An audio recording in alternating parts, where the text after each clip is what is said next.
Good morning, it's Heather and Phil, and we are here on the side of Highway 111, we're on a road that runs parallel to 111, and we're at this Cumberland trail place, and we're gonna go see a waterfall that we learned from Mr. Waterfall himself, Mr. Ronnie Big R Phipps.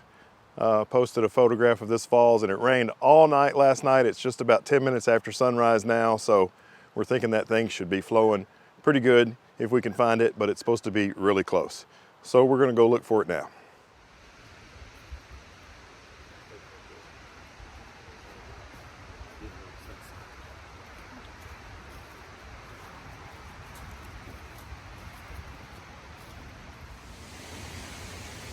Okay, we hiked in just the smallest distance from the road and down this little trail and past this stream, which apparently, if it hasn't just rained, this stream is completely dry. And Heather's got herself a nice vantage point. And right there it is. Okay, I've worked on a couple of compositions with the 14 to 24 of this falls. My biggest problem is all that white light above the falls is ruining the pictures. I really don't like that in the shot. So I'm kind of continuing to try to figure out how to get some pretty shots that don't have that in the shot messing up the shot. I've also made a video clip or two. Okay, so here is a 14mm shot of the entire falls, which is kind of split into two sections when the flow is strong like this, and unfortunately this one has lots of bright light in the background, but it is helped out a little bit by the yellow foliage of some of those trees. And here's a couple more shots that I made with the 14 to 24. This one is at 24mm, up close detail shot of the falls, and here's another up close detail shot also at 24mm. And these are the kind of shots that I had the most fun with today, these detail shots of the falls. All right, well, I'm still working on it. I've switched to the 24 to 70, and I've kind of been all over the side of this hill or canyon. I was even in the creek a little bit down there. I got my rubber boots on, but the flow is so hard, the flow hits my boots and almost gets me wet, so I had to be pretty careful. The sun looks like it's just about to crest that hill behind me, so that's going to really change things. But I've got lots of shots. It's overwhelming. There's so many amazing compositions here. Easy to make a great shot here, I think, as long as you can keep that doggone light out of the top of the frame, which I've managed to do in a couple, not all of them.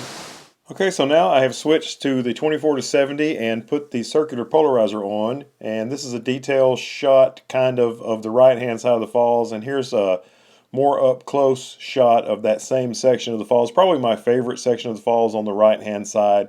And this is a detail shot of kind of the lower part of the left hand side of the falls that I like quite a bit. Now Heather made a cell phone photograph of this leaf, and I said, oh, I've got to steal your composition, so I did.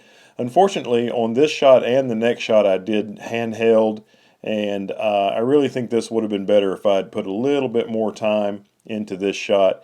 And Heather loves this moss, so I wanted to get a picture of the moss, and I've got just the very leading edge in focus, and maybe if I had put a little bit more time into it, I would have tried some different apertures and gotten more of it in focus. Okay, I found a composition a little ways downstream that I have to try, so I'm going to go down there and see if I can get it. I made the picture without the tripod, you know, so I had to have a really fast shutter speed, so it looks terrible, but I feel like if I can get down there with the tripod, then it should be pretty good. So I'm going to work on that now. Okay, so this is the composition that I found downstream from the big falls. The big falls are just up and around the corner to the left from here, but I really thought this was beautiful.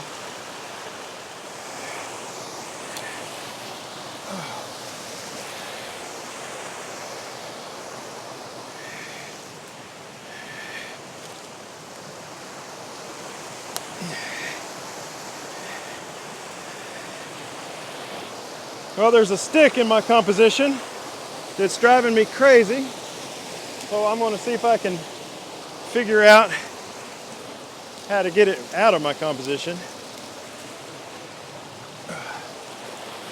It's that little stick right there.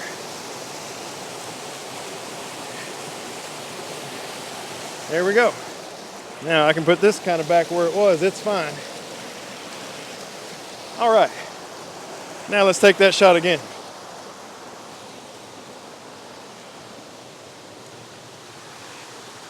I think I have 3 different versions of this lower part of the creek below the falls to share with you. This is the first one, and there's actually 2 streams on the left coming in and 1 on the right.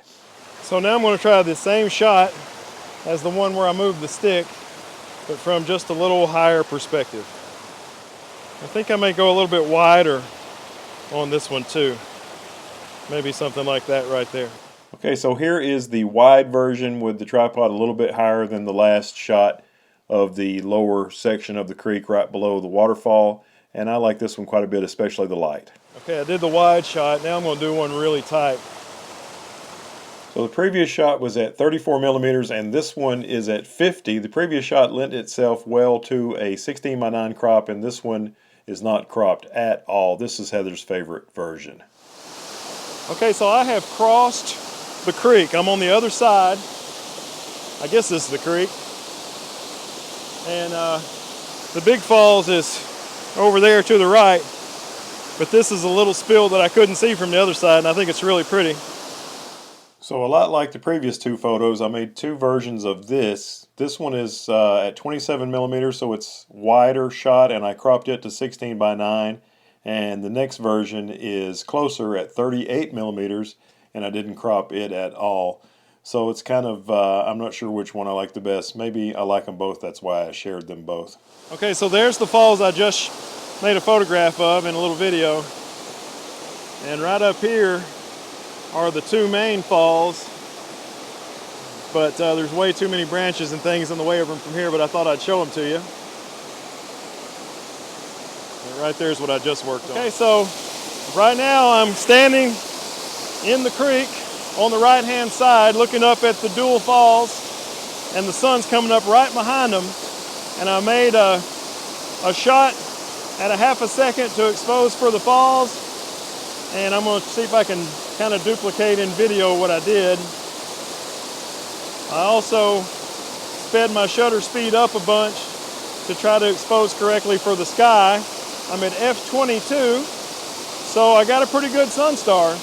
Hopefully I'll be able to blend those pictures together, and if I can, I'll show it to you right now. Well, the high dynamic range blending did not work at all, so this shot is all from one shot. This is just the shutter speed slow enough to get the waterfall nice and silky, and none of the fast shutter speed to better present the sun star. So it's not perfect, but it's not terrible either, so I thought I'd share it. I made another shot. I climbed up on the far side of the falls before I climbed my way back and made this up close shot of the right hand side, which is probably the more beautiful of the 2 sides. So this photo was made kind of halfway up the hill on dry land, looking to the left at the right hand side of the falls. And the next shot I decided to walk back right across the kind of first level of water dropping. There was an area that was shallow enough for me to walk across with my rain boots, and I made this shot as I walked back. Well, this waterfall is fantastic. I highly recommend it. I pretty much wore it out this morning, but there's probably 50 compositions I didn't even see or try. So definitely going to have to come back. It's kind of a steep hill to get down here, so Heather stayed at the top and waited for me. So I need to get back to her, but this place is really cool.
Well, that was an adventure. Heather stayed kind of at the top of the falls because it's really steep and slick, while I wandered around all over the place like a madman.